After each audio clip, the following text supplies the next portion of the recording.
there's a lot of offending going on these days. It is actually becoming the era of the apology, isn't it? Really, when you think about it, the number of people, whether they're footballers, celebrities, politicians, and they usually say something like, if I've offended anyone. I wonder who came up with that one first. If I've offended anyone, gee, I'm sorry. Or taken umbrage. Yeah. That's a good No, term, it's always isn't if. There's always an if there. And there's a lot of offending going on. All kinds of public figures, celebrity sports people, politicians, all hounded to apologise for saying or doing something. I think part of this is the social media online I'm as well. absolutely certain it is. Liberal Democrat Senator David Leyonhjelm wrote a fabulous I think it was tongue-in-cheek. Gee, I hope it was tongue-in-cheek. I said to you it was tongue-in-cheek. Might not have been. About it. He's described taking of offence as the new black. It's the new black, taking offence. And he says he's got more reason than many others to take offence. And he's on the line now. I'm not sure where we're going with this. The new black. Yeah, g'day, David. Good morning. Hello, David. Good morning. Look, I tell you what, I am really, really sick of all this. It is the era of the apology, isn't it? Oh, it is, yes. Well, taking offence is the new epidemic. I don't know if it's caused by a virus or something in the water or what it is, but everybody's getting it.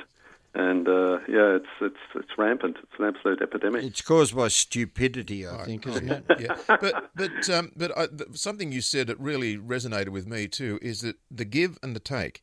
You generally don't give offence; the other person has to take offence at what you say.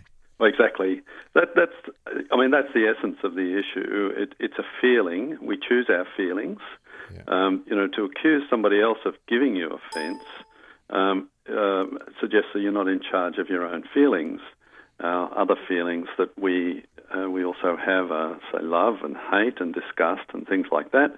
And to say that, well, you're responsible for the fact that I love my wife or my husband or whatever, was ridiculous. Nobody would argue that. And yet we are constantly being told somebody else has caused someone to take offence. I think it's quite absurd. I think it's quite absurd too, David. I'm thinking also this is part of making us, in a way, a weaker society. We've all, what do they call them? Snowflakes. We've all become a lot weaker than we used to be. We're nowhere near as resilient as our parents used to be. I was seeing there's a piece in the Sunday papers today about the New South Wales government is giving new mothers a little goodies bundle of $150 worth of things for their baby. And, parents of our generation, our parents and grandparents, they just got on with it. They didn't need to be coddled by the state. Yeah, that's true. There is an expectation that whenever there's an ill of some description identified, something not right, somehow or other the government should be required to do something to fix it. And we only have to go back 20 or 30 years when the government did a lot less, and we did get on with it. Now, none of that detracts from the fact that we were and are essentially a polite society. Yeah. We inherited much of our politeness, in fact, from the English. We did, yes. We're considerate of other people's feelings, and it's not normal for us to go around deliberately causing offence. But what's changed now, of course, is that people are saying, well, I got offended anyway, even though you didn't mean it, and now I want the government to do something about it. So as a result, we have lots and lots of laws, in fact, which prohibit giving offence to somebody. We have censorship. We basically have censorship. I think, David, if I broke one of those laws unintentionally and someone pulled me up on it, I probably would tell them something that was offensive. That's right. and put them in their place because I just can't handle it. I can handle it, but I think it's just so ridiculous. I think also, David, it's devaluing genuine apologies. And we all make mistakes, and we all offend people.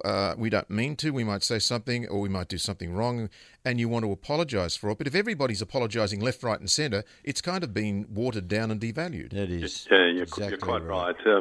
It's normal to apologise to somebody who you have offended, and if you care about the fact that they are offended. Yeah. There's no point of apologising to people you don't give a rat's about. Yeah. And in fact, you're probably familiar with the old acronym DILIGAF. Do I look like I give a? Yeah. And that's my attitude. If I don't care about people, then why should I be expected to apologise? Yeah, but even Especially bad, if I don't intend to give offence.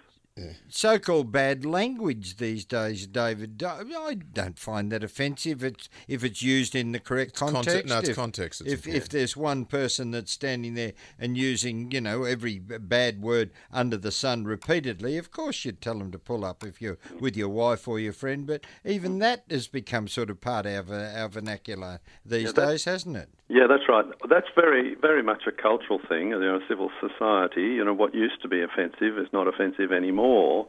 And so you can get away with saying all kinds of words that a few decades ago you would have been in trouble over. Exactly. Yeah. What's changed, though, is this what can cause offence. You can say something about Aborigines or gays or anything, more or less, women, and people say, oh, I'm offended by that. Well, it didn't involve any bad language. It didn't involve any profanity whatsoever, and yet people are outraged over it. No. I find it utterly ridiculous. Totally ridiculous. Well, it's the idea of what you're actually saying that they find offensive. Exactly. Yes, that's right. A lot of it is based on group identification. So I am a woman, therefore anything you say about women I will take outrage, I will become offended about on behalf of women, or if they're gay, if you say anything about gays at all, you are offending all gays, and I'm taking outrage on their behalf. This is going into the tribalism, or if you like, identity politics. That's Correct. really, which is absolutely rampant today, isn't it? Yeah, it is. It's very common. Yeah. When I started in radio, I was told that George, every time you open your mouth, you will offend somebody. But what you've got to do is say what you really believe, and that's always been my motto, to say what you really believe. Sadly, some people won't like it, they'll be offended, other people might even really like what you say, but you've got to plough on regardless and do what you can do your best. Hope you're sweet, David. We haven't offended you, have we? Well, look, the article that you referred to in your introduction, I argued, I pointed out that as a politician, I have more reason than most people to be offended. You wouldn't believe the emails and messages that I receive. Yeah. There's an amazing number of people in this country who think that's their duty in life to point out the failings of politicians, and I get my fair share, I can assure you. I'll bet you do. I have lots of reasons to be offended, but my conclusion in that article, and it was a piss take, was that the government should actually ban offence, so ban taking offence. Yeah, hang on, I'm offended by piss take. That's right. I'm sure you've offended a couple of listeners. You have. But I think the idea of actually banning the whole idea of being offended is not a bad idea, to be quite honest. Yes, that's right. All right. If we prohibit the feeling, and it's just as stupid as trying to enforce the feeling, and just as stupid as saying, well, it's not allowed to offend someone. If we ban the taking of offence, then it would be equally stupid. Or but we could no more stupid. Yeah, we could wrap it all up and present a taking offence day and have it once a year. That's a good idea, George. That's a good idea. Good on you. Thanks for coming on. Good to talk. Well done, David, and good on you for what you're doing. Thanks, Thank you very much. Bye. Senator David Leyonhjelm. Oh, he's good fun, isn't he? Yeah, there's too much taking offence.